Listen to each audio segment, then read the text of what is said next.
Be live in a few seconds, guys. All ready? Let's meet. Wait.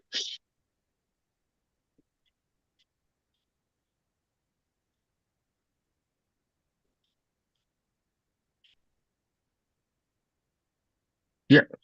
Thank you. Welcome, guys, to another Monday here with Operation 11 Charlie. Uh, we are here. We have a special guest, Matt from Razor Emporium. Welcome in. And how you doing, man? I'm doing great. Thanks for having me. Happy to be here. Awesome, awesome. Thank you for being here with us. Um, I see there we got some people already in the chat. Soin J, we got some of our veterans all over the place here on the chat. Maurice, Rob, Soin J, Moon over Miami. Welcome, guys. Thank you so much for hanging out here with us another Monday. Nathan, how you doing, brother? Absolutely awesome. It's a good week, and it's actually a little warmer here in Pennsylvania than what it has been, so I'll take that. Awesome stuff. How you doing, Josh? Welcome, brother. Doing good, doing good. It's finally starting to warm up and thaw a little bit here. I wouldn't call it warm, but it's not Florida. Oh, it's not Florida warm, right? Right. Nice. So that's awesome, man. Robert, how you doing, brother? Doing all right, man. How you doing? Doing good, man. Thank you Yeah. for all the snow last week, Robert. You're Appreciate you, very brother. welcome. My prayers were Much love. answered. It just Thank you. didn't come down far enough south, but it was close enough. Next year is a whole new ball game. Thank you, brother. Appreciate you. Joe, welcome, brother. How you doing, man? Not too bad, not too bad. Yep.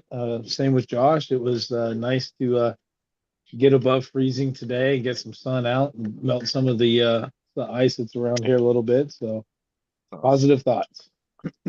Amen to that. Dennis, brother, how you doing? Good. Just glad to get out of that sub-zero right now. Gonna start pushing it your way. Please. Well, I'll say only like 20 degrees you could send this way. Not that many degrees. Yeah, you could stay with the rest. So let me see here. We got more people that came into the chat. Thank you so much, guy. We appreciate you guys. Raymond E. Tanner, welcome in. Tony, welcome in. Pablo, welcome in. Wacos, welcome in, guys. Milka, we got one Lacos RC. Jesse in the house. Thank you so much. JD, RC, thank you guys so much. We really appreciate you. Uh, this past week, I want to talk a little bit about what happened here. You guys know that we have our monthly outings with the VA hospital, right? And then, so this was it Friday? Bobby Mack, welcome in, brother. Good to have you here, brother. Um, so this last Saturday, Friday, apologize. Last Friday, we had the VA outing, O11C outing that we do with the PTSD program, right? The PRRC program, whatnot. So we had a good attendance to this class. Uh, outdoors, so it was nice and cold for Florida weather. So before you guys start hating that it's not cold here, yes, it gets cold. So it was raining and whatnot. It was very windy for that us, but we had an amazing time. So a lot of people came in and whatnot. So let me here share something in this picture so you guys can see it here real quick. Excuse me. So so this was, hold on a second, real quick, before I start doing this, let me make sure that I start from the, so it was a very special outing because like we always do, we do the trail outing with our veterans. And also we did for the first time, we did the voting, RC voting, right? So that's new to the O11C program, and we were, yeah, very grateful. Guys had an amazing time, so it was a total success adding that to the program. Let me get, I think I have the pictures now here. So it was very, again, considering that it was rainy, it was cloudy, uh, so but we had a good time. This year is our meeting right before when our guys from the VA hospital. Huge shout out to the doctors, psychiatrists, and social workers that came in, always came to this outing, all the veterans that came in and hang out with us. It was right our talk with right before we go to our outing here to the trails here. So is some of the wrecks that we had that day. Again, like I said, we had first time we introduced the boats, RC boats, and this ones we had the Jetstream boats. It was awesome, awesome. Like I said, everybody had an amazing time. Uh, Very grateful for that. Thank you to Horizon and all our sponsors that are involved in this outings with the VA hospital. We cannot thank you guys enough. All you guys are a part and make this possible. Thank you so much, all you guys. So it was nice, and guys, it's something that is different for us as we all the trail trucks and crawling side of the RC, but this boat, especially with this type of boats, that we can control the speed and whatnot. Especially some of our veterans mobile. As you know, we have a few of them are in wheelchairs or whatnot, not as mobile. So those trailing when are not as good for them like this right here. So it was awesome, awesome stuff, guys. Very grateful on that. Excuse me. And real quick, guys, anything else that I forgot to mention, Nate, before we go to our special guest? I don't believe. I know just perspective wise, the boating, getting the veterans into that is a whole new tool. We can't thank Horizon and all our sponsors enough for making that happen. Appreciate I the- mean, yeah, it's awesome. The raffle. Yes. Thank you, Josh. Definitely, Nate. This is again, we use the RC now using the boat is a tool for Yep. what our program is all about, right? And what the cause of O11C is, trying to bring awareness to fight PTSD and bring awareness to veteran suicide. So this is just a tool of what our program is all about, and we are very grateful to again all the sponsors and everybody that's involved in these classes. Also, we have a bunch of veterans are volunteering for this outings with the VA hospital. We are very grateful. You guys will make this possible. So let me see here. Jeremy Burris, welcome in. It would miss anybody that came in. Thank you so much for hanging out here with us. So yes. Real quick. So I think that's it. Oh, thank you. Let me show this. Guys, remember we had this the CowRC raffle that's coming up next month, guys. I know Dennis can tell us a little bit about this, Nate. Dennis, while I show the flyer on this one. Also, the flyer is pinned or it's pinned to the top, guys, on the comments. So you guys would go in and can purchase one of the tickets that you guys want to. Go ahead, brother. Yeah, CowRC is doing the charity build. This is their second one that they've done for the organization. What they're doing is they're taking a box stock Max. They're doing some upgrades to it. They've already done all the CowRC treatment to it. It was ran in Canada to get it dirty, then shipped to Ohio to another driver, Taylor Shane. He did the CowRC treatment on it to clean it, and they're doing some more upgrades to it. So what they're doing is they're selling tickets at $1 a ticket. If you go to their website, any of the drop-down menu for any other product, you'll see at the very bottom of it where you can purchase tickets for this. Or you go to the very bottom of the product page and it'll say miscellaneous. Click on miscellaneous, choose how many tickets you want to buy. For, I believe, buying 10 tickets, you get 15 in total. So the more you buy, the better chance you have to get this. So not only are you getting a brand new Max that's going to be valued at $1,000 plus. You're also going to be getting some cow RC products to keep the maintenance on that truck going. And they're a group of great guys. You know, their products are very, very good to use. I've got a bunch of them. A lot of the guys on the panel have them.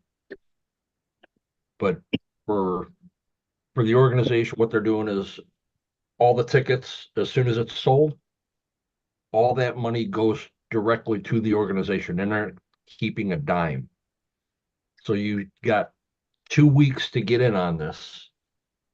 So I believe they said the second week of February, they're going to actually do the drawing on it. And I'm just going to keep it a little secret, but you guys got to try and top what I did. So if I win, I Awesome. win. If I don't, that is my donation to the organization. Thank you, Dennis, brother. Very grateful for that, man. That's awesome. See everybody involved in that build.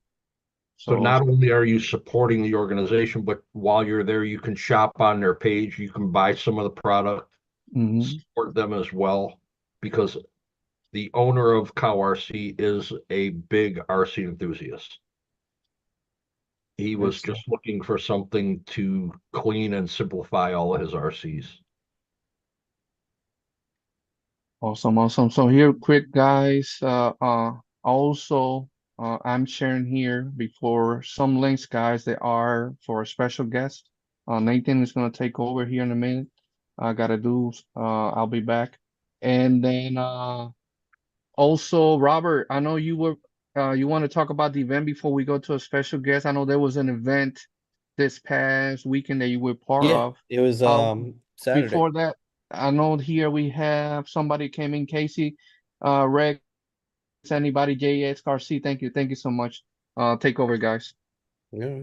Go But yeah, ahead, Rob. Saturday was Bobby Mack's Tough Truck Challenge in Bellevue, Florida. Held at Scale Mountain RC Park, and it was a great turnout. It was definitely enough people there to help out the event, and enough people that was easy to manage. Because when you have so many different things going on at the same time, it's hard to put and organize those things. But it was definitely awesome. I think this is his 15th year putting that event on, so it's definitely one that I suggest to go to. If you get a chance, go on to the J Concepts Facebook page. You'll see all the pictures that we took, and yeah, it was awesome. The grand prize was a wrestling belt, right? Like an actual with the giant plaque in the middle that says Florida Tough Truck Challenge winner. It was pretty cool, pretty decorated. It's got Florida flags on it. You got to hold it down and represent for us. But That's awesome. but yeah. Whenever you get a chance to check out the pictures, it came out pretty awesome. Do you know the guy that Awesome. took them? What's that? You know the guy that took the pictures? Yeah, I know the guy. I heard he's pretty cool. Awesome. All right. I think is that all the stuff we needed to go over before we jump Yeah. on to I'm excited. Matt? Let's talk about some razors. That's it. I'm a big fan.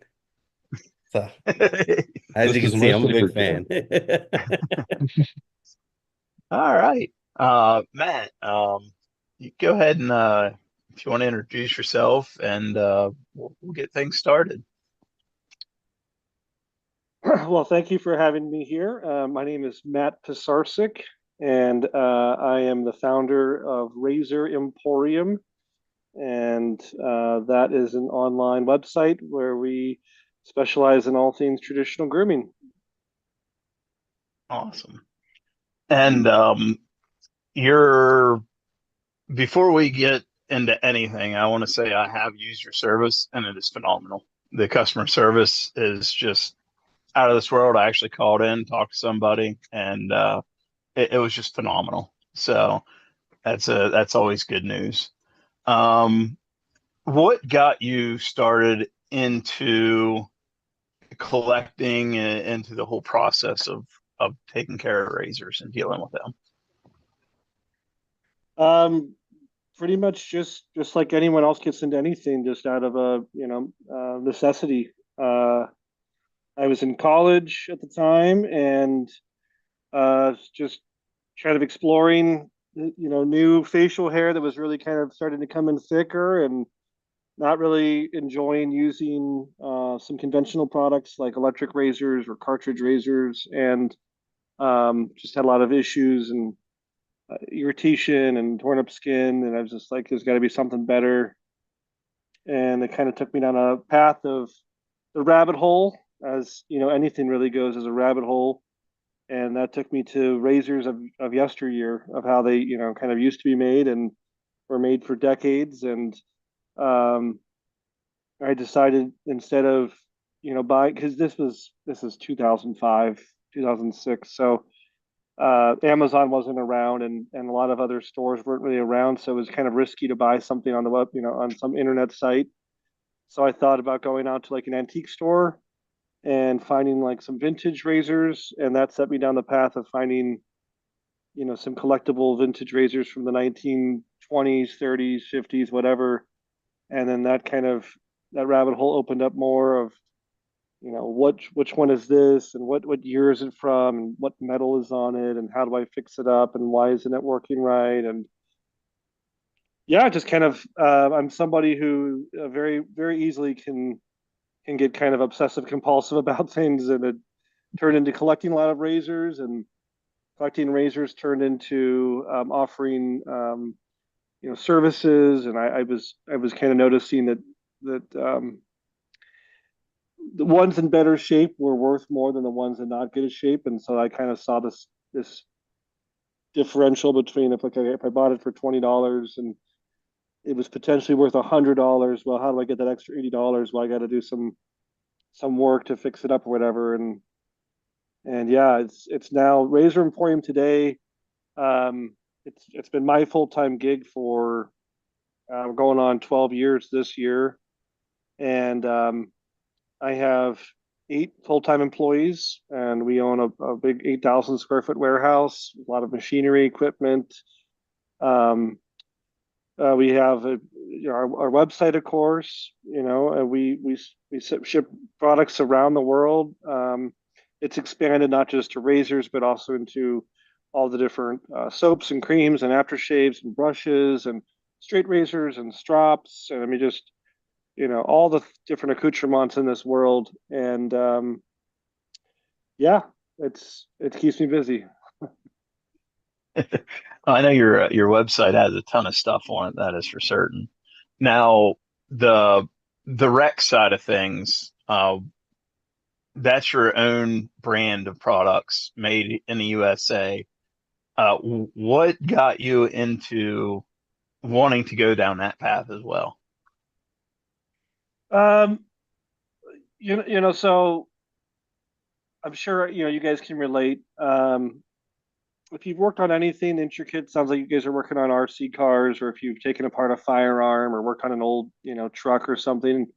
Anytime you take apart something and kind of perfect working on it, you always kind of have a little spark of ideas about how you would improve it, or how you would do it different, or how you admire this quality about this and you admire that quality about that, and what if you put them together. And so after I don't know what it was, about 10 or 11 years of playing around with this stuff, I said, what if I had my own line of products where I could kind of grab inspiration from different places and kind of put it all together under one brand and one name, and my own quality standard. And that was kind of the birth of our second company, Rex. Yeah, so Rex started off with making razors, and we still do make razors. And now we're making shaving soap the old school way with beef tallow. And as of next month, we're going to be starting to actually bring some of the machining in house. I've been contracting out for machining for years to different local contractors, and we're still going to work with them, but we're going to start we bought a CNC mill, and we're going to start doing some machining in house and really kind of vertically integrate more and control more of the supply. And yeah, just part of evolution of anything, right? Yeah, absolutely. And you're like, I know the cartridge razors are all over the place, and I myself have switched to the safety double edge, Mm-hmm. uh, and it's like it's been phenomenal. Like in terms of, I know you put a lot of work into kind of bringing that shaving style back. And have you been seeing a huge trend moving that way in terms of what you're seeing now? I mean, yeah, it's an enormous industry. We're actually we're just scratching the tip of the iceberg, honestly. I mean, Gillette is in a much different space. You know, Gillette is like, I mean, they're Goliath, obviously, um, in the cartridge world. In the traditional safety razor world, we're still even really small. We're kind of more high end, exclusive, this and that. But there's a company out of Canada called Henson, and Henson has been making a lot of waves in the last couple of years with a CNC milled aluminum razor. Sells for $70, and they have different color options on the aluminum. I mean, last year they sold 260,000 razors, 250,000 razors last year at $70 a pop. You can do the numbers on that. That's out of this world. I mean, I've sold 25 or 30,000 Rex razors in 5 or 6 years. Now a very different price point. Our price point's Yeah. more like $150 to $250, but still, they're at a multiple, a big multiple of what we're doing. It's a huge industry, and there's nothing but growth, man. That's why it excites me. I'm someone with a background in sales and marketing and advertising, and I see nothing but growth and potential. So that excites me, and I try to think of how to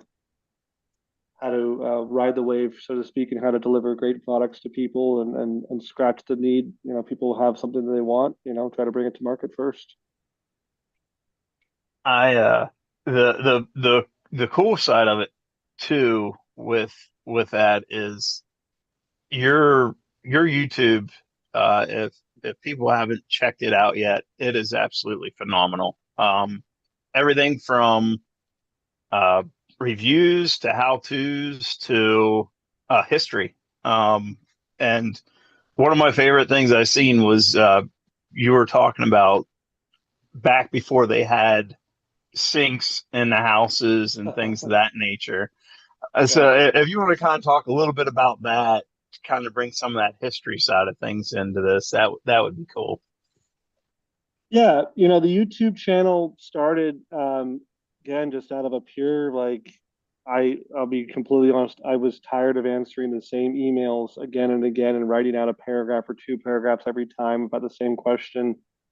And this is like 2012, 2011. So YouTube was really, really new.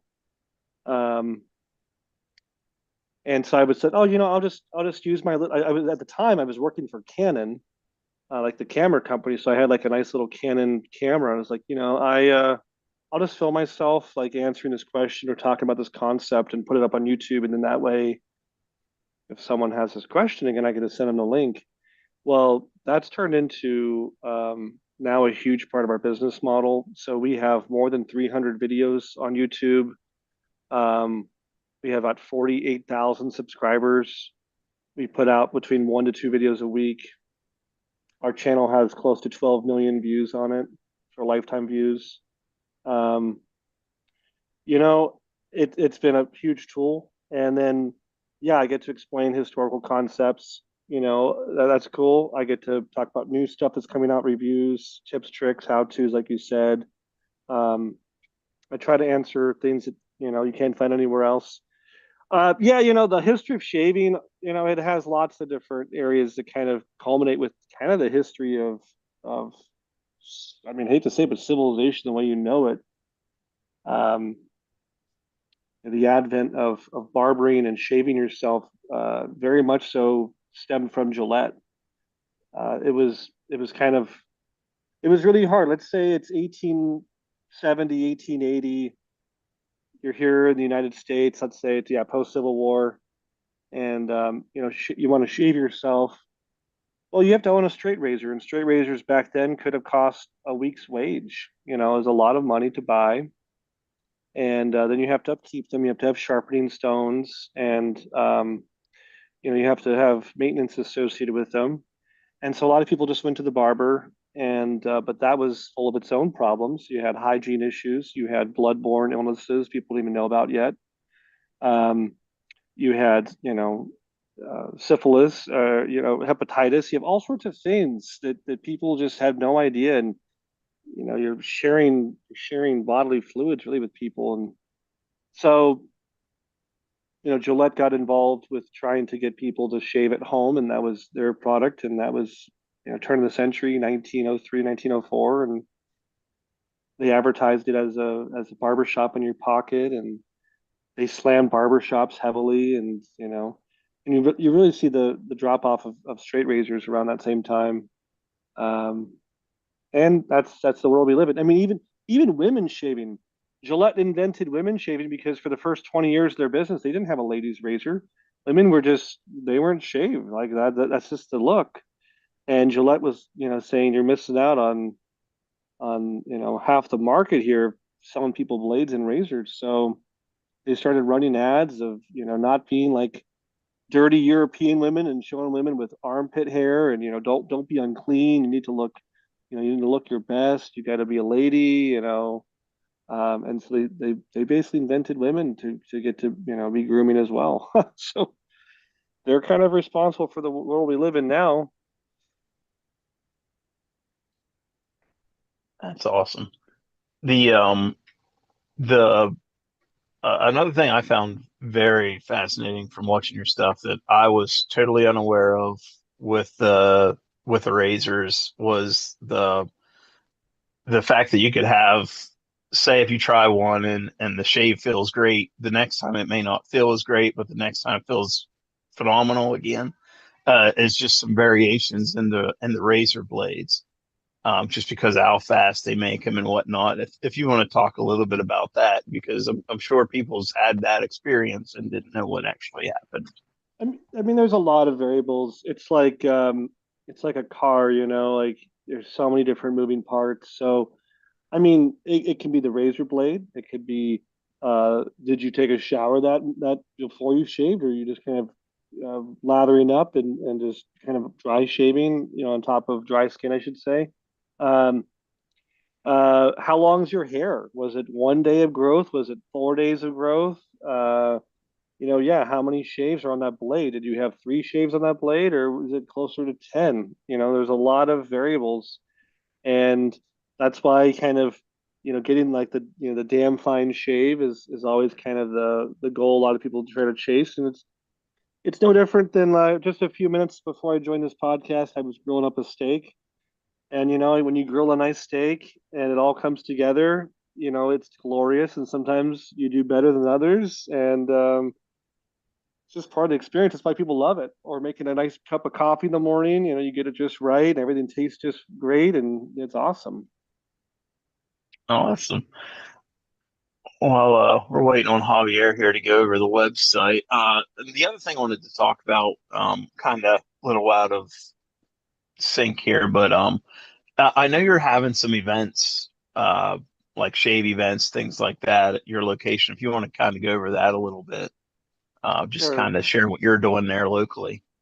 Yeah, I mean, just like any other hobby, it sounds like you guys just had a meetup where you guys were racing around some cars and boats. It sounded like, um, just like any hobby community, the moment it stops being digital and starts being like real life, like flesh and blood, it's always kind of exciting, and it's a community building event, or it's a camaraderie, or fellowship or meeting different vendors or sponsors or whoever, personalities in the community. So this will be our 4th year hosting a Facebook group, and it's called the Arizona Shavers Facebook group. And you know, we've had, I think last year we had 75 or 80 people come out to it, and it's a couple hours long, and we have different vendors who show up for it and put on a table, and they can show the different things they sell, and they can even sell right at their table. So it's happening in Phoenix, Arizona on February 22nd. It starts at 9 o'clock in the morning. And yeah, it's just gonna be a fun day. It's kind of like an expo, more or less. We've all been to like a trade show or an expo, and that's kind of what it is. And especially in our world, you may grab a shaving soap, and or you may see a picture of it and you don't know what it smells like, or you see a picture of a shaving brush and you don't really know what it feels like, the weight or the feel of the hair on it. And so it's really fun to kind of have some of these virtual things kind of come to life and experience them in person, and we're happy to facilitate that. That is awesome. Yeah, the in person is always a phenomenal experience, no matter what Yeah. you're into, what you're doing. Um, the I know you have a whole line of soaps and stuff, which will, whenever we check out the website, we'll go over some of that. But the you're making those all in-house, the soaps you actually are producing, Mhm. correct? Yeah. There we go. There's the website.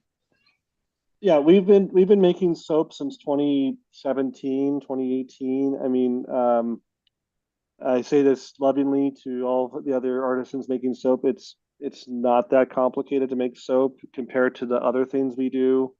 Um, it's honestly quite easy. That I'm not trying to disparage it, because some people get really into it. I mean, you can obviously blend really, really kind of complex fragrances together and really have a really interesting creation. But the actual soap making is, I mean, it's really, really basic chemistry, and it's like cooking. If you can cook something in the kitchen and follow a recipe, you can make soap. Um, of course, making it look pretty, a good label, a good, like I said, a good scent on it that's original but not too original. You don't want to go too far out on a limb. No one wants to smell bacon broccoli soap or something. Um, but as long as you stay in your lane, more or less. Yeah. So we sell a lot of soap now, and aftershaves, and beard oils, and balms, and we're starting to get into some different body care products, soaps, and like body soap and deodorant and shampoos and stuff like that. So it's kind of expanding, and again, it's all comes from the same basic chemistry stuff. Yeah. Is there uh I mean, we talk about the vintage side, we talk about, the lifeline of razors and stuff. Is there a particular razor that stands out to you it's fairly rare, that's kind of harder to get, but that is just like a special razor for any reason? I mean, that's a really broad question. I kind of know what you're getting at. I mean, for shaving wise, when it comes to the shaving part, I'm actually quite basic. People always ask, like, what do I have in my bathroom? And I have some really basic stuff. I more or less have one of each of the Rex razors, because I designed them, and I didn't take home like new ones. They basically were like the last version of whatever I was working on, is kind of kept at home in most cases. Um, I have a couple Gillette razors. Like, I'm a big fan of the Gillette Red Tip that came out in 1954, 1955. Just feel like it's a really nice, solid, heavy duty razor, and it was promoted for people with heavy beards and coarse beard, wiry hair, and that's definitely me. I mean, I can grow a beard in 2 weeks or so. Um, so yeah, but I mean, the collecting side is very different. If you guys may know, I started off collecting these things, and as I was learning to shave with them, and I've turned into probably one of the top. I would say probably one of the top 10 or 15 collectors in the world for the razors. I'm not the like the top. There's people that have more or better items than I do, but I achieved my goal. I wanted to have one of every Gillette made in America. I'm probably two or three razors away from that goal, and we're getting down to really obscure, hard to find pieces. And um, more recently, I've been more interested in collecting guitars. Recently, I'm a musician. I play guitar and piano, and um, I just bought a guitar over the weekend. So that's more of my current interest. But I still love razors. I still love collecting them. If I find some good stuff to find, you know. Yeah, you get a lot in through the shop in different like just seeing once again, go back to the shorts, go back to Facebook, all that stuff, but you're constantly getting stuff in and through. Uh, the the part that really surprised me is how much new, really old stock that you have come through there actually is.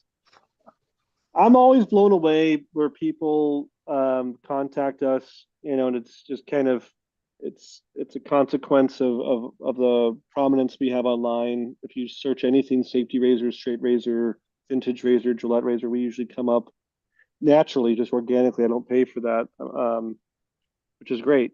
But we get contacted all the time, and people say, "Hey, Grandpa died, or my dad's getting older." Or whatever. Dad used to work for Gillette, or whatever case, and we end up buying a lot of stuff.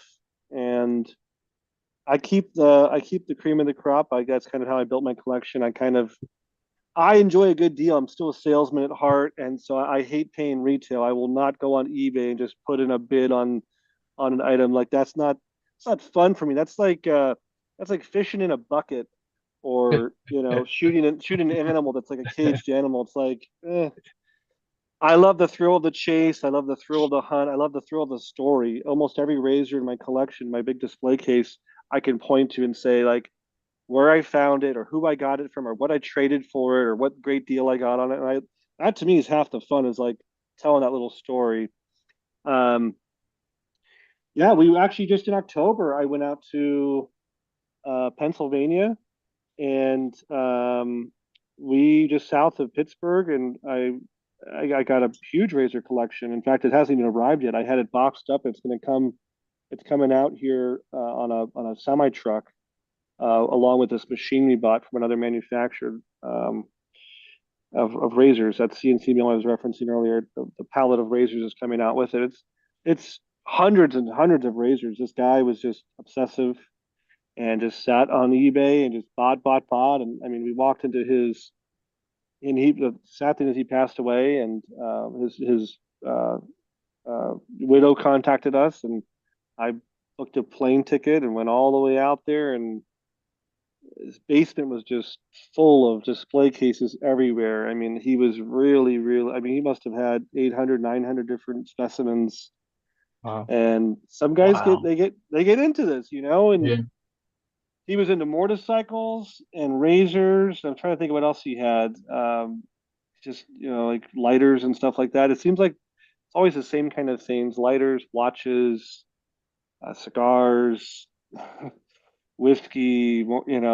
It's all the same kind of. I think the same kind of guy. Matt, Those are the chat, aces. yeah, there's a question on the chat for you, Matt. So see the straight racer. Do you sell? Have people used them? That looks like a scary way nowadays, right? F- I and actually brought a straight razor. I'm on my back porch right now. If you guys see, there's a flicker. I'm next to my big fire pit. I'm out here on the porch. nice. Um, so I brought my personal straight razor out. This is a German J.A. Henkel's, probably recognize J.A. Henkel's. Wow. And I had these really fancy handles custom made by a friend of mine years ago. But yeah, straight razors are very popular. We sell a lot of them. There's a couple different manufacturers in Germany and France, and That's really it. Yeah, Germany, France, Spain, one in Japan I could think of. There's not that many left. That I mean, there's several artisans in the United States, but Hmm. I mean, at the turn of the century, in 1900, there's more than 1,000 different colors making straight razors, and now there's maybe 9 or 10 I could think of. Yeah. They definitely are. They're an art to use. I am proficient enough to give myself a shave with one of these. I've done many videos using them. Um, we sell a lot of straight razors. They are a little scary, but so is riding a motorcycle. Yeah. So is shooting a gun. Yeah. Um, you do something for the first time, it's always a little scary, and then do it a couple more times, it gets more and more fluid and competent.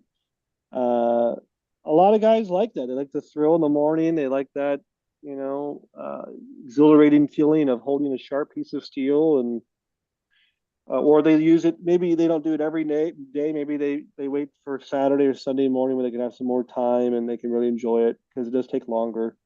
Yeah. You can't whip it around. You have to take your time. Yeah.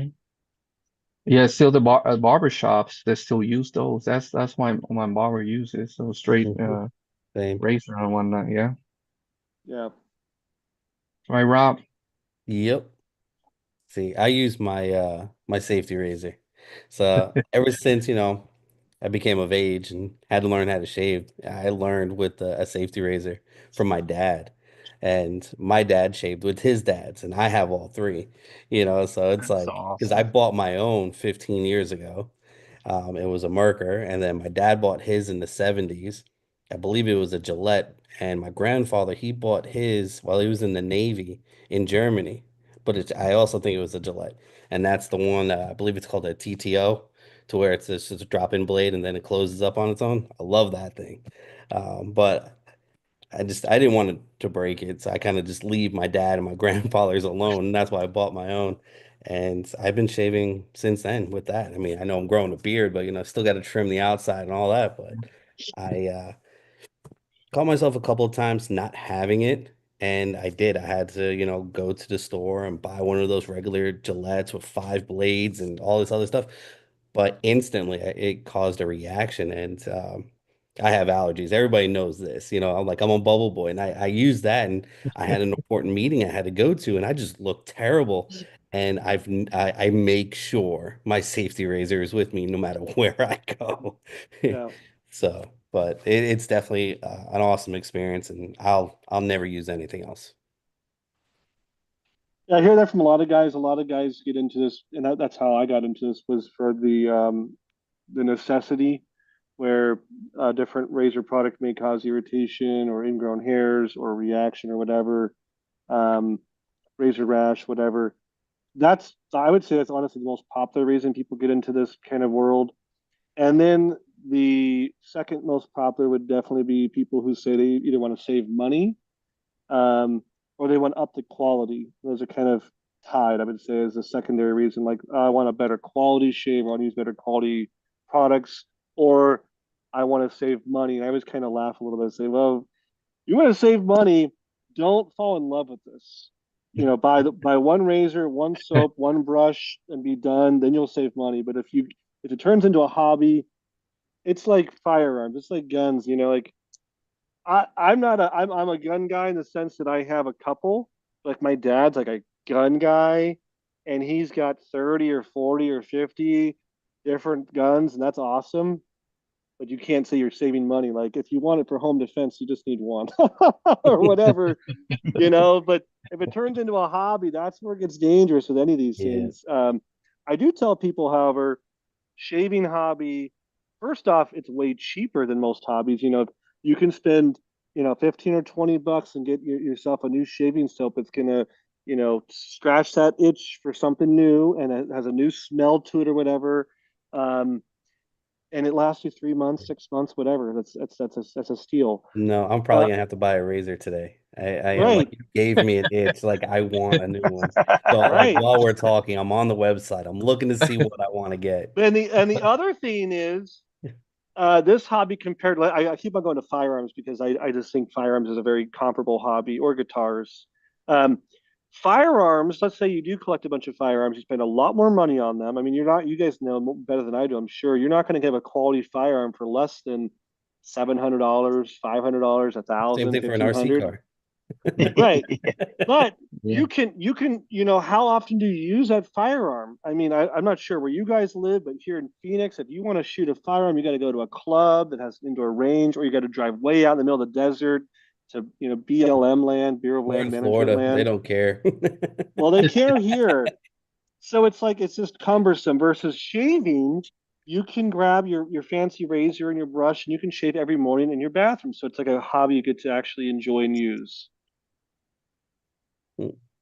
I being a fairly new convert from the old cartridge world, which if anyone remembers Mad TV back in the day, they had the Mach 20 on there whenever they Oh were yeah. they were picking on because they kept coming out with the Mach 3, then it was the Mach 5 Yeah. and all this and all that. Yeah. But I always remember back to the Mach 20 and I was like, I wish I would have made the change years and years and years ago. That is for certain. And Well, you're fun. go ahead. No, I'm gonna have a story. So go ahead with your point. Oh, and it's kind of give some reference. You were talking about the Henson razor. That's the one I actually have, and Okay, it's there you go.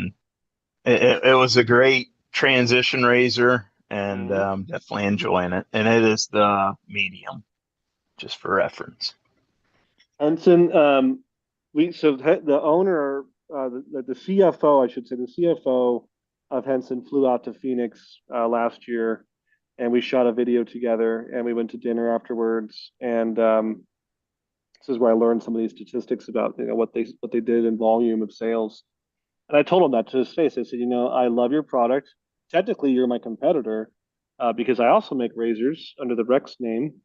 But I said, I don't think of you as a competitor because you're getting so many new people into this hobby. And if they've been getting a quarter, million, or even a fifth of a million, the year before, whatever, like they're getting so many people involved. And just like you, they don't stay with just that one razor. It's now like a gateway. It's a gateway drug, Yeah. and they're gonna, go look at a Gillette, go look at a Rex, go look at a Mercur, whatever. They're going to kind of go down that rabbit hole. And so I'm like, yeah, I'm happy to carry your stuff and sell your stuff. You guys help. Um, what I was going to mention with the Mach 20 thing is that funny enough, that's actually Gillette was rocking the double edge blade. I'll grab my razor here. I got a bunch of props here. So if you guys know, got like a little Rex 3-piece razor we call the Envoy here. And if you guys know, the big technology that Gillette came up with was not that style of razor, it was actually, a blade. So this was the concept that Gillette patented, and this is what Gillette made their money off of, was taking a ribbon, a paper thin ribbon of steel, and tempering it and hardening it and then sharpening it. And no joke, one of the founding members, he was on the board of directors with Gillette and some other people in 1903, was a guy named Nickerson. His last name, I'm blanking on his first name, but his last name is Nickerson.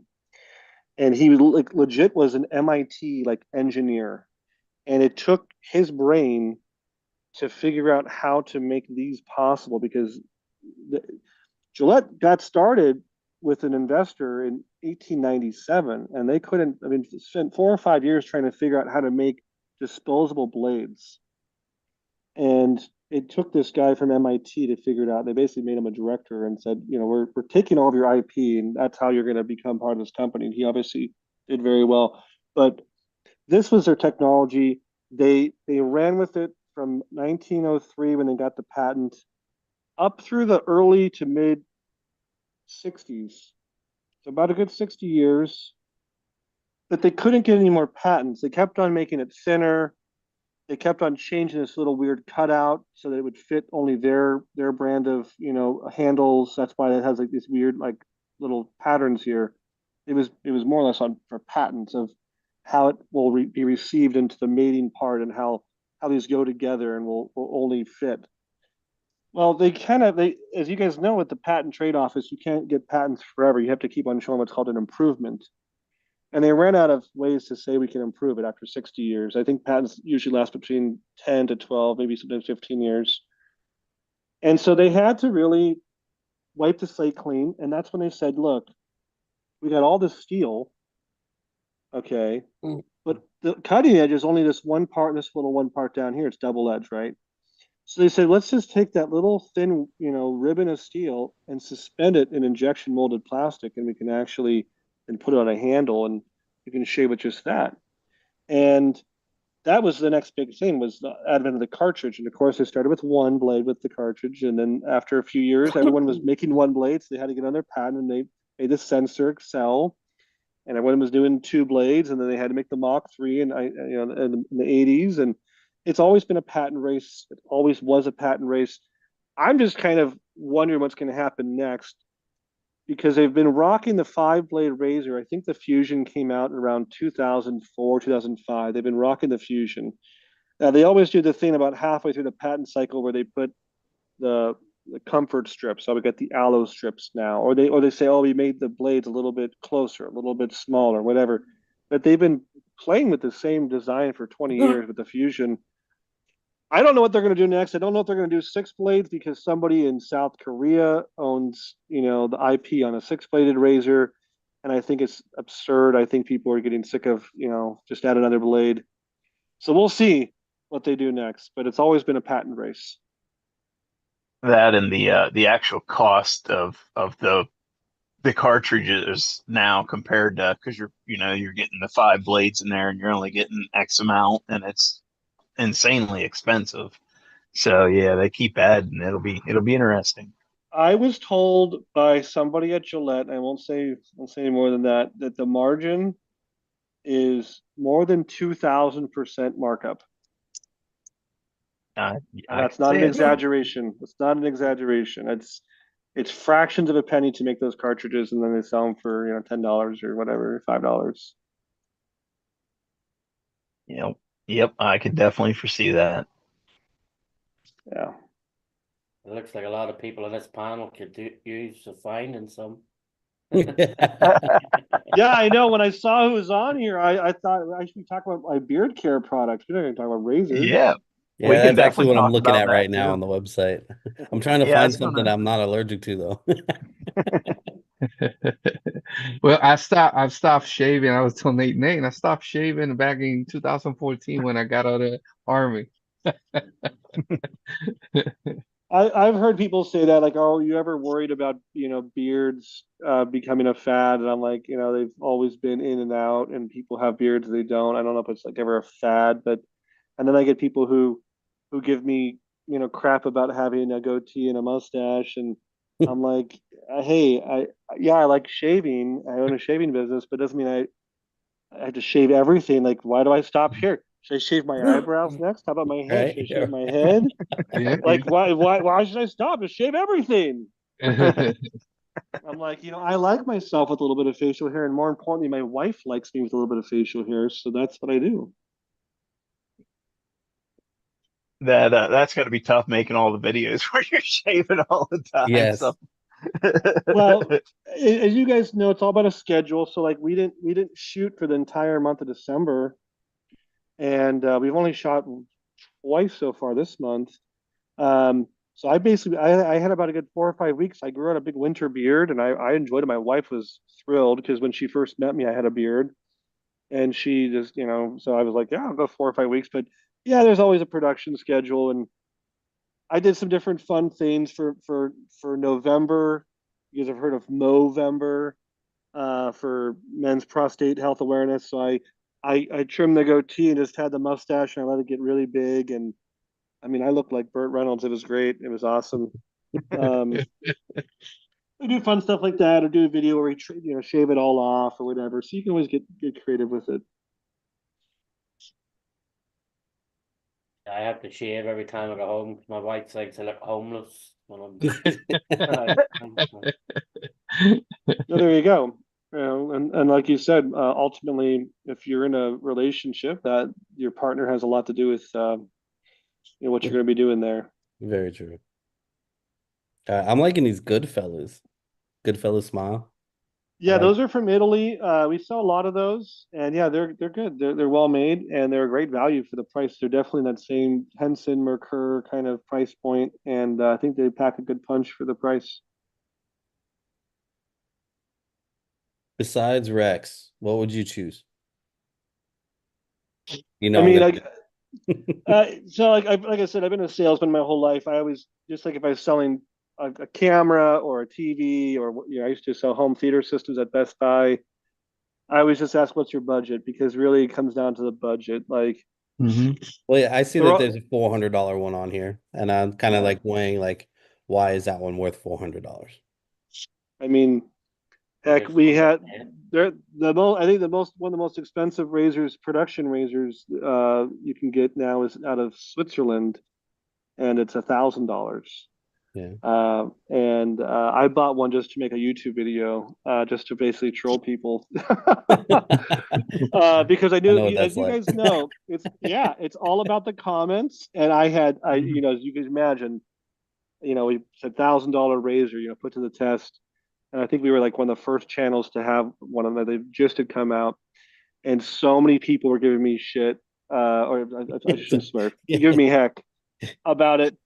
How can you spend $1,000 on a razor? You can buy a $10 one, $20 one. And I'm like, yeah, I didn't buy it, because I think it's a shave 20 times better.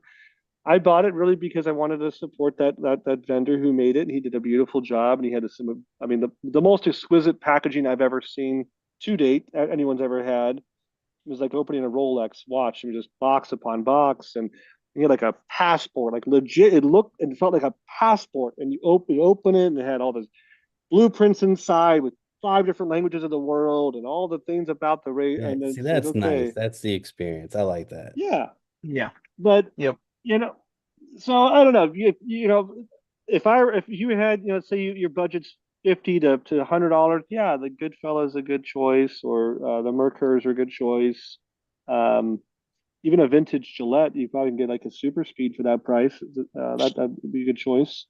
Um, you know, there's when you get up in price, usually things like materials start changing. Like, okay, instead of like the Mercurs are cast. Okay, so they're zinc alloy, die cast, right?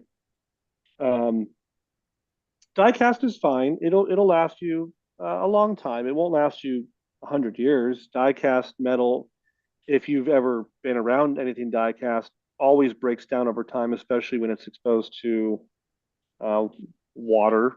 Something like soap. Soap is really pH very basic and very caustic, and especially things like the threading stuff that has moving parts, mechanisms, screwing, tightening. Uh, Hot metal razors always have problems with that. Or if you drop them, let's say you just drop it on the ground. Hot metal doesn't have a grain to it. Think of it like MDF particle board versus wood. Wood has a grain, so it's stronger. You drop a piece of MDF, what happens? It cracks or shatters. Well, same with Yep. hot metal. So, usually as you get higher up in price, you start seeing better quality materials like the Henson, that's aluminum or brass or bronze or stainless steel or titanium. Like, that's usually what starts happening as materials get better, or the finishing or the design or plating, stuff like that starts getting up there. That's how you add value. Okay. Now, do you think items like this, like for example, I'm looking at the 1919 Gillette single, the 24 karat gold one. Do you think something like that would increase in value over time? I mean, definitionally, it absolutely will, and it's like anything else. If you buy anything that's not made anymore, as long as there's still demand for it, that's like the key. It has to be demand, right? You have supply and you have demand. So the supply from 1919, you're never going to get any more. And as long as the demand keeps on growing, the price has to also grow to meet that demand. So, all right. Um, Again, I've been in this community coming up on 20 years, which sounds crazy to say. It's 2025. I get involved in 2005. I can't believe I'm saying I've been Wow. involved for 20 years. Nothing has ever gone down in value from the vintage razor side. The collection I built for pennies on the dollar for what they're worth now.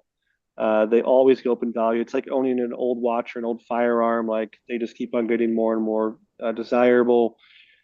And I don't see the safety razor thing. Like I don't think it's a fad because what Yeah. ends up happening is people. Let's compare it to this. Let's compare it to craft beer. Okay, I'll use another kind of thing that may have looked like a fad. 20 years ago, if you were at a party and you were drinking craft beer, people may have like, what is that? Now, if you're at a party and you're drinking, Bud Light, people like, what's that? Right? Craft beer is kind of just in now. Craft beer has been around and it's probably not going anywhere. Now, it may not be as popular as it was 10 years ago, but it's still very, very popular. There's still brewing companies opening everywhere. There's still, you go to any restaurant, they have craft beer on tap, right? Okay. I think craft shaving is very, very similar.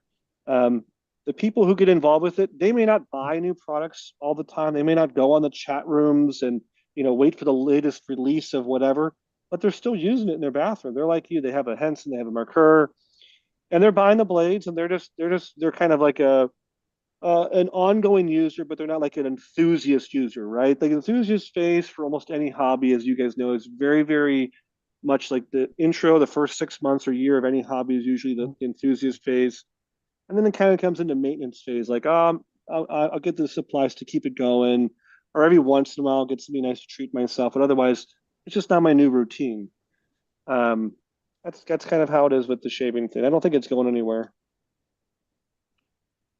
Yeah, I also see with the way the marketing has worked and the availability of all the different social media aspects, and I mean that's really what's catching people right now with it as, hey, what is this? And I don't see that stopping or slowing down. No, I agree. And like I pulled another product out. This is my personal shaving brush that I had a friend of mine who's an artisan. His name's Paul Trotter. And so his little logo is a horse that's trotting, right? Get it, Paul Trotter. Um, Shout out to Paul. So he hand pours this. This is an epoxy.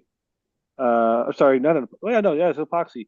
It's different colors of epoxy that he pours, and then he turns it on a lathe, and so every one of them are a little bit different, right? And he has different colors.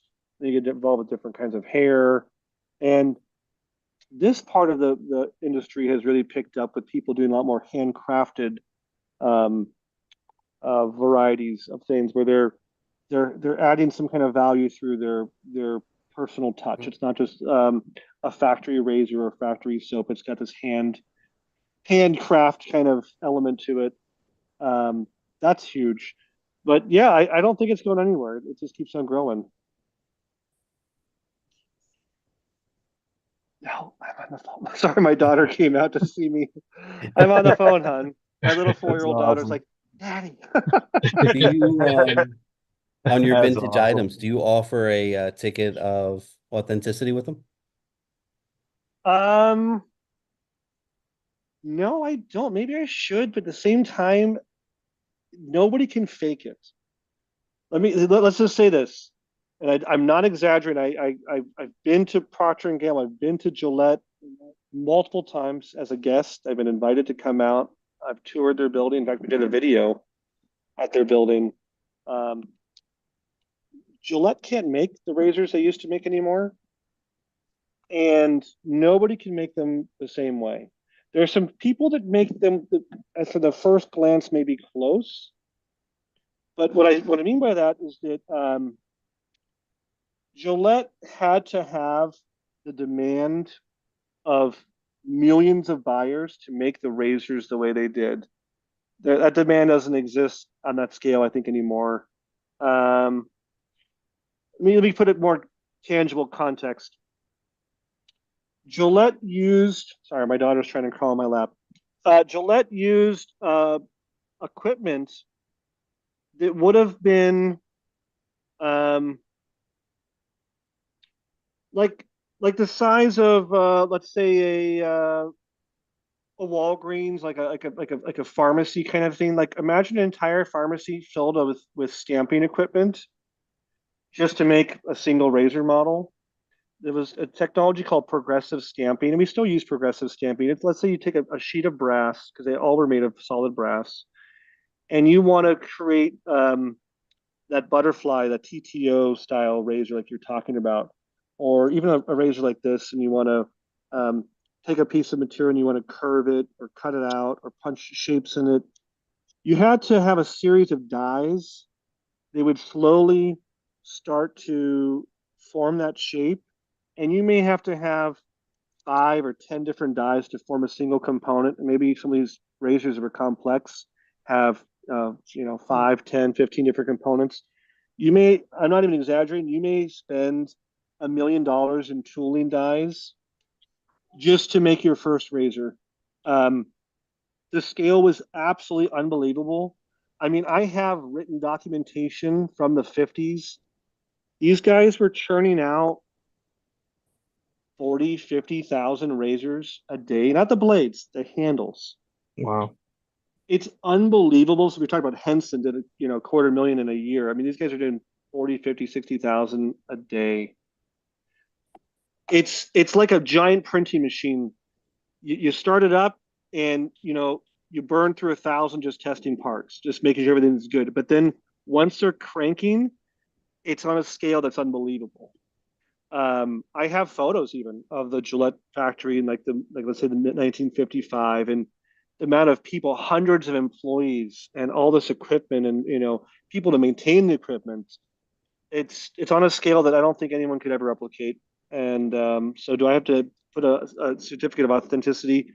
No, because it's like owning. It'd be like saying, can somebody replicate um, a '57 Chevy, Bel Air or whatever, like, or some famous car model? It's like, sure, I guess if they got all the sheet, I mean, like, but fabricated, not like go to the junkyard and find the parts. Like, Right. like go try to stamp out, doors and fins again from like some famous Chevy model.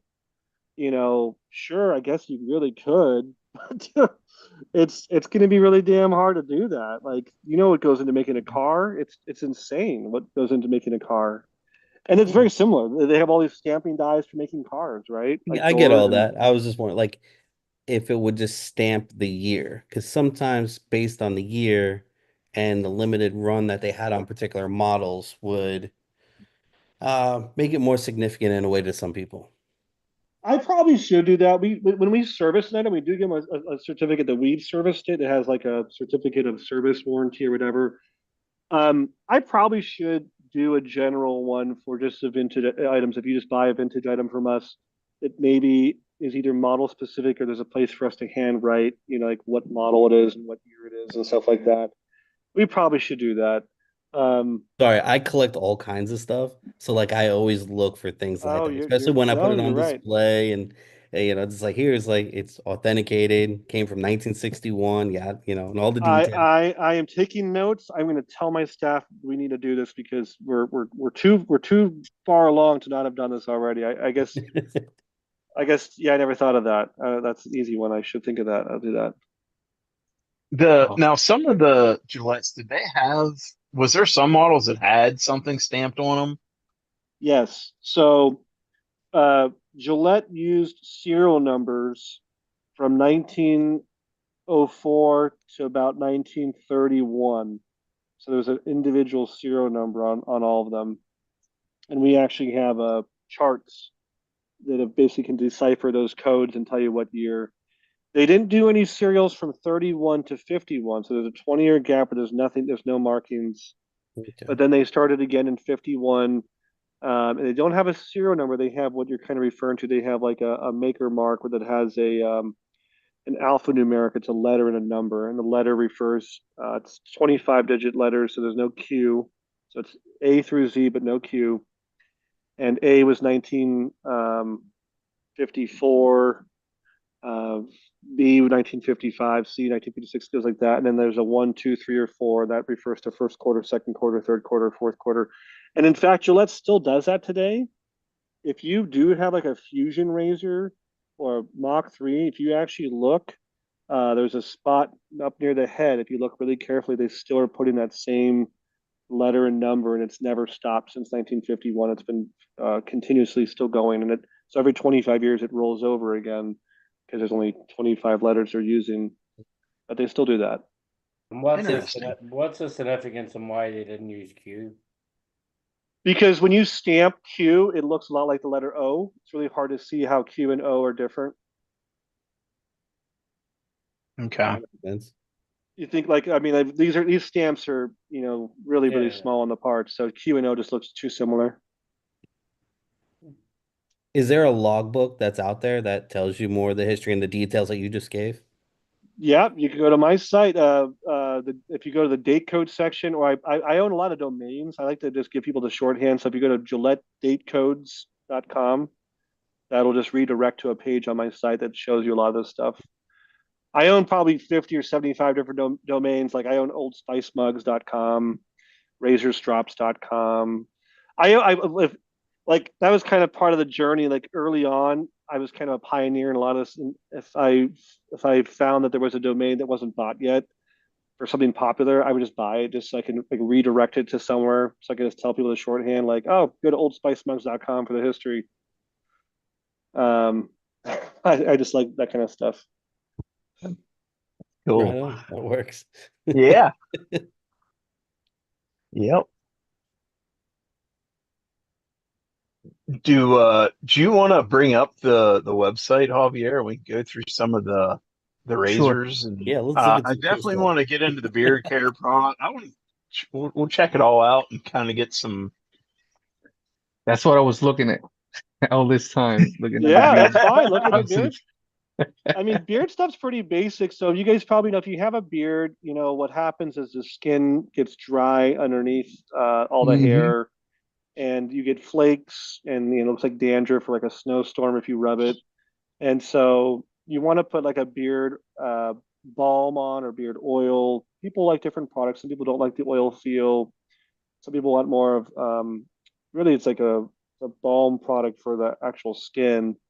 Right. But anything you do is better than nothing to moisturize the skin and also take care of the hair. You also do want to put some kind of oil on the hair because it can get dry, it can get wiry. Um, I mean, the most simple thing you can do with a beard is if you're using a shampoo or conditioner in the shower, just go ahead and use it on your beard. 99% of the time, you'll be just fine. Some people may have some sensitivities that will make that area maybe not like it as much as a specific beard care wash product, but generally, if your scalp can tolerate it, your face and neck can tolerate it. Um, so I always say it's a good idea is to wash any kind of facial hair occasionally, maybe once a week or so. You don't want to wash it daily. Um, you can dry things out. Shit. I don't even wash my hair daily just because you can dry out even your hair washing it all the time. Um, but you can also get involved with the mustache products. We sell mustache waxes if you want to, do the handlebar thing or just stylize it. The beard oil works for that too. If you have a lot of facial hair, you can kind of calm it down or mat it down with a beard oil so it doesn't look so frizzy. Now, the important thing is you guys probably know better than I do. I've never had a beard like you guys have. I've probably gone the most is 2 or 3 months without shaving. Um, you want to not you want to look like you don't want to look like you just ate a big stack of maple pancakes and all the syrups all over. You don't want to have the glistening beard. Some people take the beard oil way too far, and you Yeah, look at them and it's like shiny and glistening. yeah, you yeah. know you should put an amount maybe the size of a nickel or a quarter, and You don't you use know that much. Yeah. yeah, rub it in your Just a hand just a dollop. little bit, yeah, and Yep. rub it through. It's not a lot. I love So, We this. need to find like but an allergen section. I'm I'm allergic to like almonds and nuts and oils and stuff like that. So I'm so I'm searching through each one to see what the ingredients are. we have so we do have an unscented version of most of the products we sell. We do make an unscented version. I can't remember off the top of my head if we have an unscented version of all of those. I know we have like a shaving soap and an aftershave and a splash. I'll have to look to see if we have an unscented beard care. That's a good idea. Another great idea. There is another thing. I can't say the name, but we are working on a brand new line of products that's going to be specifically for people who are either in your position who are have an allergy, or people who maybe just are really health conscious and they don't want seed oils, or they don't want dyes and perfumes and fragrances. Like, it's going to be something that's very much the current trendy thing of people going kind of back to basics. So we're going to have a brand new line that we're working on. Like, literally, we started this last week working on it. It'll be across the board. It'll be all the products you want, all the shaving products, and it'll have its own name and its own look. So yeah, there's, when you build a business, you're never done. That's the beauty, and it's also like the curse is that as a perfectionist, you never are done. You can always do something better, and someone's always going to tell you what you're not doing, and always can grow deeper and taller and wider, and that's what we're doing. That's awesome. That is awesome. That is truly awesome. The big trend right now is definitely what you're talking about with getting rid of all the perfumes and all that kind of stuff, and really diving into the basics. That'll be a very popular line of products across the board, I would say. We're going to have to do it authentically. Luckily, one of my staff members is like personally into this, and she's the one who kind of pointed it out. She does a lot of our social media, and she doesn't live here. She lives in Indiana, and she came to visit a couple weeks ago. And the moment she walked into our shop, she's like, I'm getting a headache, just coming in here with all these fragrances in the air. And I said, oh, and she's like, well, I don't even know if can I use any of this stuff, or can my husband use this stuff? I'm like, sure. And she's like, well, we don't even allow us to have, like dish soap. It can't be, Dawn or Palmolive dish soap. It has to be some special brand called, like, I think Molly's or something. I mean, the soap she washes her clothes with in the washing machine has to be special, and she doesn't want any endocrine disruptors and no dyes and no perfumes, and everything has to be naturally scented. And I feel her pain. hollow, it's just like she was just going on and on. I was like, this is crazy to hear. But then she actually said, like, this is an opportunity. I was like, this is an opportunity. So that's how it is. New line name, Bubble Boy. No, I got a name. Back to my marketing background. I don't want to brag, but I definitely think I'm good with names, and I got a name. It's so easy. It's gonna be under the Rex. It'll be Rex branded, but it's gonna have its own like line. It's gonna be called. Okay. It's gonna be perfect because it's gonna be tied with what we're all about. And I don't want to say because this stuff. There's no patents or trademarks in this stuff, so it really just comes down to who's first. Yeah. Right. And in the words of Ricky Bob, if you ain't first, you're last. Thank you, Bobby. Yeah. Oh, I got to be first. I'm really about that. That's great. The kind of bounce back to the vintage, your restoration side of things. Do you have like specific people that do the restorations in house, or is everyone that works for you do those? And how long, like, say you get something in that is really, because we may have some viewers that they want to get something basically restored, maybe their grandfathers, maybe their fathers, something of that nature. Like, what kind of walk us through a little bit of that process and how that works? Well, yeah. So, like I said, I have 8 staff members, and of those 8, half of them are working in like the workshop. We have a lot of polishing equipment. We have a lot of sanding equipment, grinding. We have a lot of different tumblers. Like, if you're familiar with like reloading bullets, right? Mm-hmm. They have different tumblers that use like walnut shell and corn shell to do polishing work and cleaning work. We have a lot of stuff like that. because we're usually working on brass or stainless steel or carbon steel. I mean, that's really the main three metals for razors. Uh, we have a lot of plating equipment. So like the other thing we do, so we, if someone sends in a razor for, let's say they want it to be replated, stripped down and completely redone. So we would, we have a whole chemistry area to take the original finish off with different chemistry, take the nickel off, take the gold off.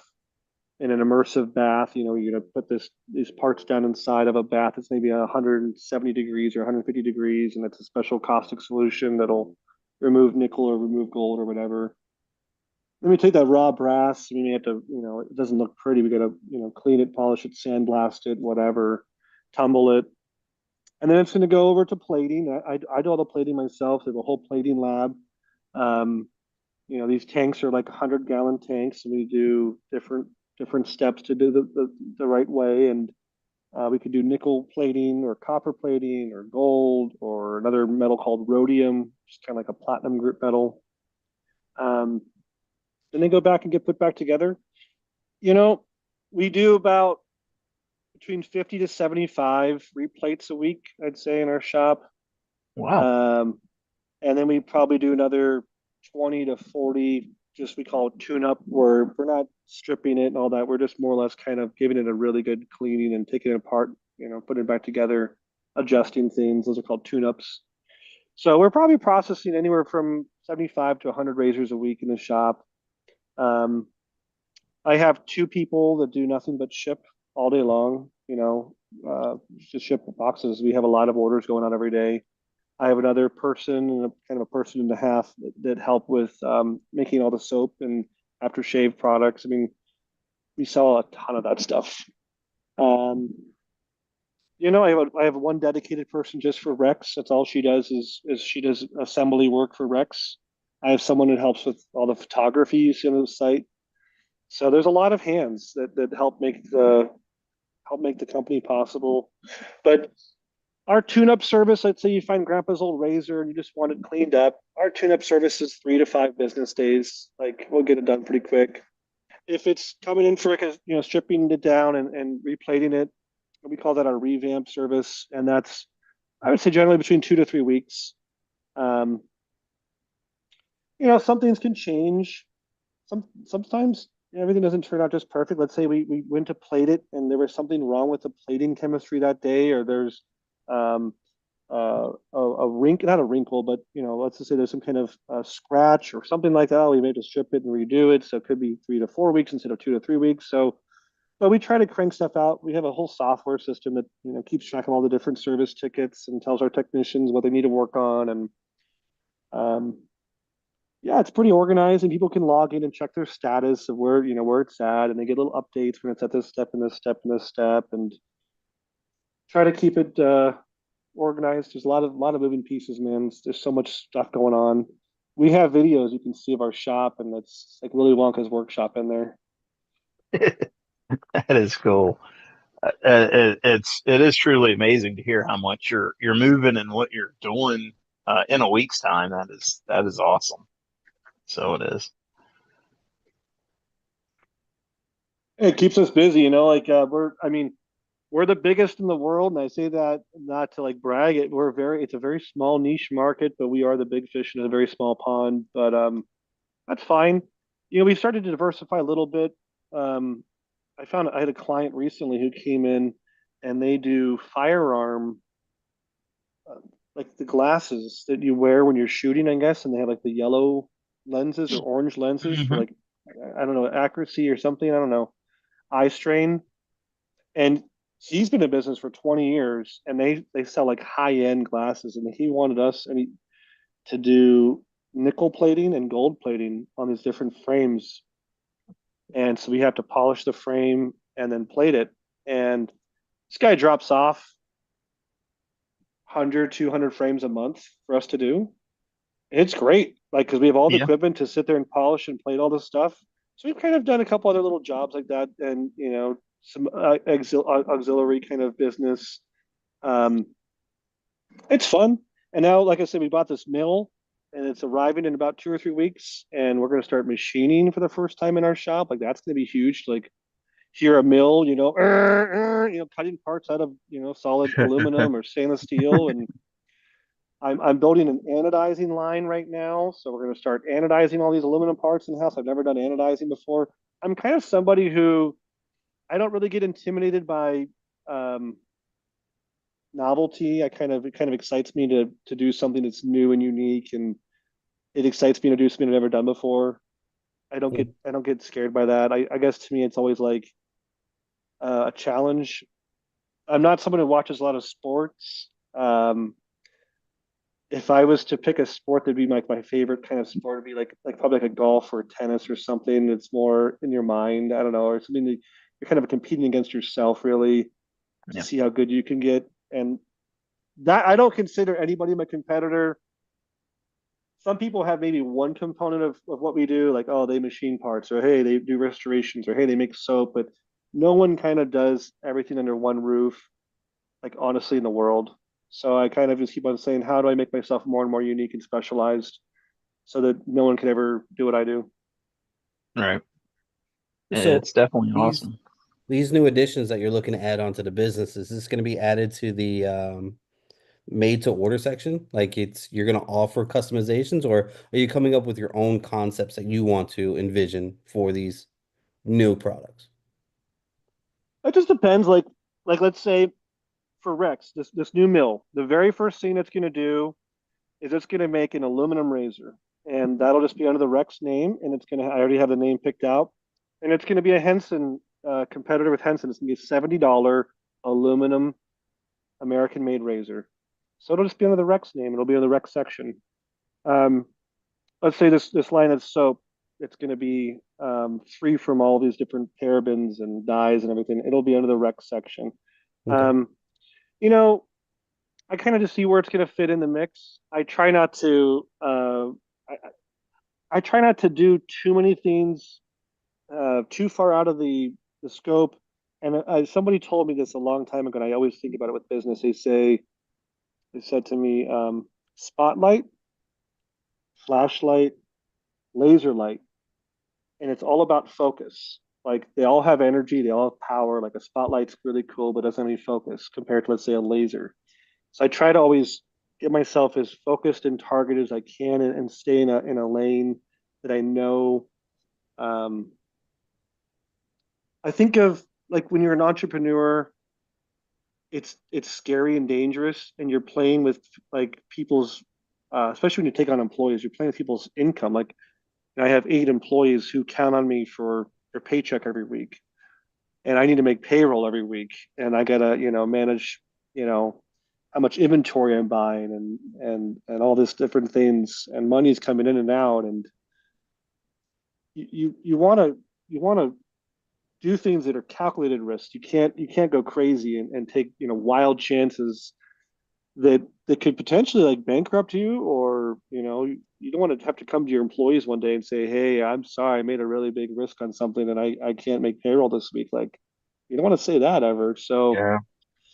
it gets well, as you kind of get a little bigger. And I'm still micro. 8 employees is nothing. I mean, there's people that have 80 or 50 or 20. Like I'm like a micro business, but I can already feel like kind of like that pressure, that fear factor. Luckily, when I met my wife, she's a nurse. She makes great income. I kind of told her when we met, I said, "You're like a safety net. I'm like the tightrope walker up here, taking chances, but you're like my safety net." Before that, I had nothing. I was like, if I failed, I guess I just failed. Yeah. Oh, that's cool. I'm The in. anodizing that you're going to be offering, is it simplistic anodizing that you're going for, as in like single color direction, or are you It'll going a little bit more complex? So funny enough, in the anodizing process, there's, if I'm not mistaken, there's 7 or maybe there's 8 steps. Hmm. And if you've done it or know about it, all the first 5 or 6 steps are just prep, prep, prep, prep. You're just Yep. getting everything, all the metal ready for it. And then the moment you can color it, that's when you can kind of branch out to different tanks of dye. And then you finish the same way you finish with a sealing process.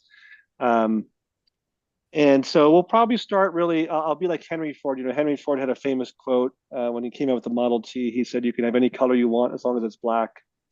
Uh, and so I'll probably pick just one or two colors to start with. Probably black, clear, and blue. I mean, just real basic, simple stuff. And then as we gain competency, we can always add some more different, colors. Cool. I have some local machine shops that I know. There's a local machine shop that's making firearms, and they already told me the moment we have anodizing up, they'll send all these AR-15 Yeah. lowers that are Mhm. making my way because I guess in Phoenix there's not a lot of people doing anodizing. So um, I know that the kind of the future is there and the Yeah. potential's there for lots of different kinds of work. So we'll see. Yeah. Happy Have to you get ever involved with seen that. complex anodizing before? I know there's type 2 and type 3, and I know that the type 3 is way harder. I don't know what differentiates it. Gotcha. Yeah, it's the multicolor. You can actually do graphics within the anodizing and stuff like that to Mm. make it a little bit more detailed. Wow. He's one of the anodizers that I use. It's Caustic Designs. He's on social media, and any of the off the wall anodizing that I need done, he does it for me. And he like one of my trucks looks like it's rusted and all patinaed and distressed, and it's all done in anodizing work. And I was seeing if you were going multicolor that direction to get a There little was a bit more. guy. That sounds cool. There was a guy that's in Canada. He still does. He's a razor maker, and he does a razor. He makes it in house, and he does a blue and like silver look. He calls it glacier finish or something, Mhm. where it kind of looks like almost like an ice cube, where it changes from blue to kind of like white or Yeah, gray or see, that's whatever. nice. Yeah, and I asked him how he did that. It's like it's all just technique. It has to do with how you dip it and this and Yep. that. And yeah, I mean, like I'm happy to explore that. I'm always someone who likes to walk before I run, so I'll definitely want to do basic stuff, and then we can try more Cool. complex. All right. Well, right on, man. I'm really excited about what you got coming out. I'm stoked. I'm definitely gonna keep Yeah. an eye out for Awesome. the allergen stuff because I would not mind changing what I have now because I've been using it for the longest time because that's all that's there. And yeah, I'm gonna wait for you to get that big batch of razors in. I want to see what kind of vintage stuff you kind of put up on the site. Yeah. Some I wild know. stuff, man. So, but yeah, I'm definitely in the market for a new one now for sure, 100%. So cool. It's fun, it's so random how I got involved with all of it, but uh, I was playing some golf today. Not like at a golf course, but like at one of those places. Like I think you guys have Top Golf where you go and hit a bunch of balls and you can have Yeah. drinks and wings or whatever there. I was with my brother and his friends, and they're all talking about how they want to retire, and oh, how many more years you have to work till you can afford to retire. And I'll be 40 this year. I'll be 40 in March, and I guess I just don't think about that at all. Like I'm not saying I'm a workaholic, but I don't feel like I love what I do and it's exciting. And I'm not ever thinking about when it's over. I think I'd be really sad. I always think like, what can I do next? And I guess I feel a little sad for them. They have like great paying jobs. They work for the utility company. Like they make like, great money, but all they're thinking about is when's their next vacation and when can they be done? And that's kind of sad. I think no matter what you do, you should at least enjoy it and you should love what you do. That doesn't feel like it's work. Yep. Totally agree. Right on. That's awesome. Hey, 100%. yeah, 100%. Same thing. Good stuff, guys. Here real quick. We're about close to that time, man. Yeah, So we can start saying our goodbye soon. that works for Um, me. I want to go and probably say goodnight to my children before they're all the way asleep. That wouldn't be too bad. yes, yes, yes, yes. So real quick, guys, let's start saying our goodbye. We're very grateful, Matt, that you being here with us, taking your time away from your family, hanging out with us. Very grateful. We have been sharing your website and all your social media here on the chat. Anybody's interested in it, please take a look at that, guys. So um Any more questions here on the panel on the chat for Matt? Just real quick, Matt. After we say our goodbyes, just hold tight for a few minutes. Sure, yeah, no problem. Awesome, guys. That's awesome stuff, man. I'm already looking at a bunch of beer stuff. I like the vanilla products. So I've been looking at some of the Yep. vanilla. I already got the cart already packed up with the brush and stuff. I don't see combs. You got like do handmade combs or whatnot? We Your have a website? couple beard. Yeah, We have a there's a couple couple of beard combs on there. combs. We Oh, don't have a I missed huge it. selection, but we do have a couple beard brushes or beard combs. There's a nice collapsible one that's on there. Yeah. Javi, Oh, I'll show you. I'll share it with you. please do. I've been looking at that. Especially when we travel out there, you gotta take care of Yeah. your beer and whatnot. So that's awesome stuff. So again, guys, as this is awesome. Let's start saying our goodbyes. Nate, what we have next Monday coming up? Motor pool. It'll just be a motor Motor pool Monday. Multiple Monday. So guys, multiple Monday next Monday, so we can hang out, some of our veterans and whatnot. Just have fun and hang out. We have a few stuff coming up that we're gonna be posting down the line for you guys to know. Again, and like I mentioned it earlier, everybody's involved to all the sponsors to help out with our costs via outing that we had last time. We're very grateful for that. Thank you so much. And let's start saying goodbyes. Go ahead, Nate. Just everyone, thank you for joining us for this Monday show. Sincerely, like we've been talking about, we can't do anything without you. Just you watching, just you liking, just you saying hello. It all matters. Doesn't matter Yes. what it is. It truly does matter. And we're changing lives. It's reality. Javier's outing that he was just at, like it is. It's a quality of life improvement, and we see it all over the place, and it's phenomenal. So without you all, we can't do that. So we sincerely appreciate you. Thank you Till so much. definitely join us next week and for Motorpool Monday.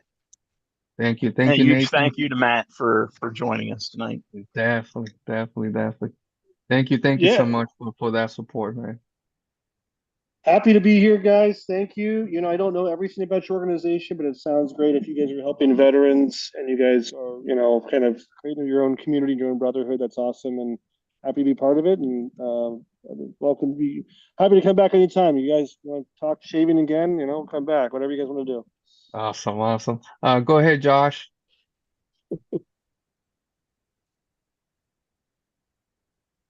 Thanks for having me. Chat, thanks for showing up and hanging out tonight. Without you, again, like Nathan said, we couldn't be here. Thanks for coming in, talking about your Razor supply. Sounds like an incredible collection you guys have. So, and I'm glad I got to go before Robert. Thanks, everybody. Go ahead, Sean. Everybody in the chat, thank you very much for taking the time week in, week out to spend the time with O11C. As Nate said, without you guys, it wouldn't be possible. And Javier, brother, thanks for making me part of it. Thank you, my brother. Dennis, go ahead, brother. Javier, thanks for having me on. It's always an honor. Man, I didn't know that there was that much to a razor. I thought you just open up a plastic bag, grab one, and start shaving. But You know what? For a lot of guys, that works. A lot of guys, it doesn't. But you know what's crazy? That some of the stuff that you used to have on the website, I used to see in my grandfather's bathroom at the time. So how much this old stuff he had back in the day that I should have kept, you know? Yep.